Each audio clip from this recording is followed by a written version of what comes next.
The disastrous Obamacare website is no laughing matter, but it was the topic of discussion on Comedy Central. Jon Stewart grilling House Minority Leader Nancy Pelosi about the botched healthcare.gov rollout.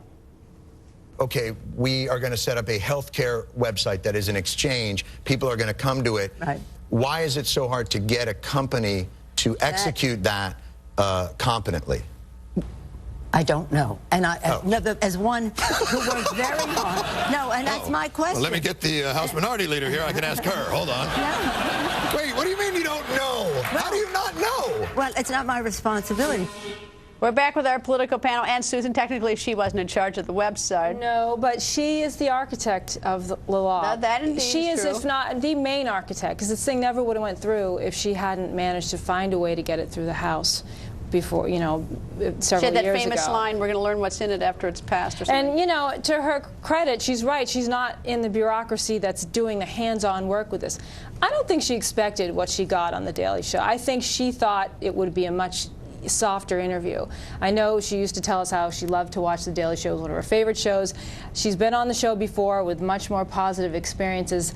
I don't think she was expecting this. It caught her off guard a little bit, but I think it really highlights the fact that people are just looking at this law now and saying, are you kidding me? What is going on here? And everybody from Pelosi down to the bureaucrats who are running this thing is throwing their hands up saying it's not my fault. And that's the biggest problem with it. Elise, why is she making an appearance on Comedy Central now?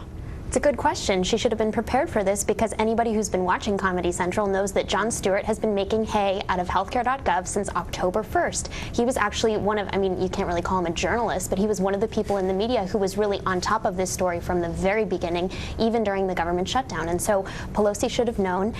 The truth is a lot of lawmakers don't know a whole lot about the federal contracting process. They wouldn't want you to know that, but it's true. When you ask them, there were a lot of Democrats on Capitol Hill who trusted the Obama administration implicitly to get this done.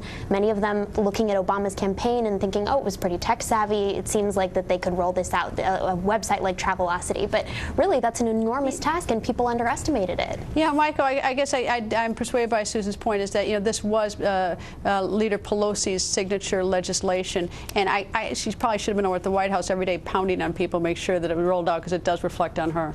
I think that's right. I think it reflects on all Democrats, and Democrats still have this issue of accountability. No one's been fired. No one's lost their job. They haven't made any heads roll. They've made decisions at the White House that it's better to do what they can to work with the contractors who blew this and to work with the team they had that blew the initial rollout, because they need to get this thing up and running, and that's the immediate priority. But as a result, there hasn't really been the accountability that I think the American people want. Panel, it's no secret President Obama's recent relationship with the media is rocky at best, and now New York Times executive editor Joe Abramson going even further, saying national security reporting is effectively being criminalized under President Obama. Susan, I thought those were particularly sharp words for the president, especially coming from the newspaper that twice endorsed him for president. I heard the former editor of the Washington Post compare it to the times of Richard Nixon. That's how bad it's become. Where have they been? And well, I think what it's going to result in is, you know, the secrecy is that we're going to have more, you know, information bombs like Snowden and the WikiLeaks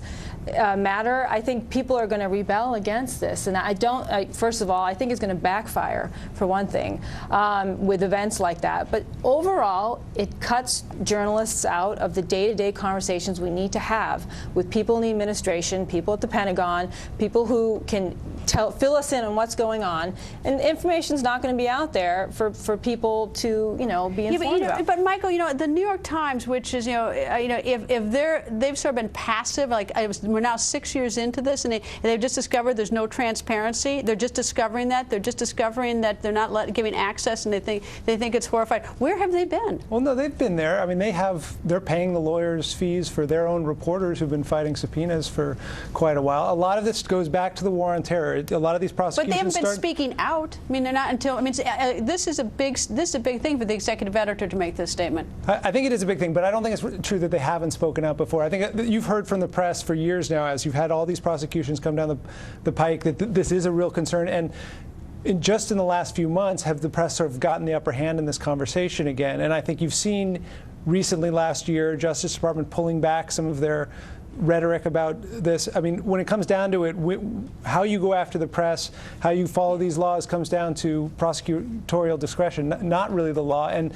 so Obama does have enormous leeway here, and the Justice Department has enormous leeway in how they pursue this. I guess I'm feeling a little bit sensitive, at least since James Rosen does work here at Fox News, and he was the subject of it, and they pounded us during Benghazi.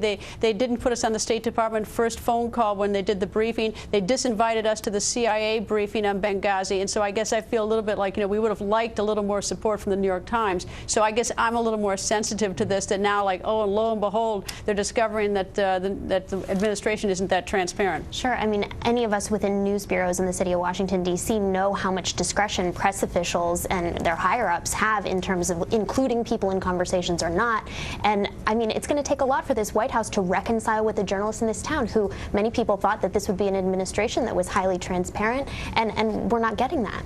And there has been reporting, backing up what you're saying, from the mainstream press, that this isn't really just the administration's fault, that some of this came from the Bush administration, and it's just trickling down and having to do with the tightened security after September 11th. That's the NSA stuff. Yes. But you've got the picture stuff at the White House now, where they're not letting people in, they're not letting the press in to take pictures. Now, they can't pass that one off on anybody else. It does seem like you're just recently getting upset about that. And the president ran on transparency. That was one of his signatures, so it's a little bit more difficult to make that. But anyway, never dull. Anyway, panel, thank you.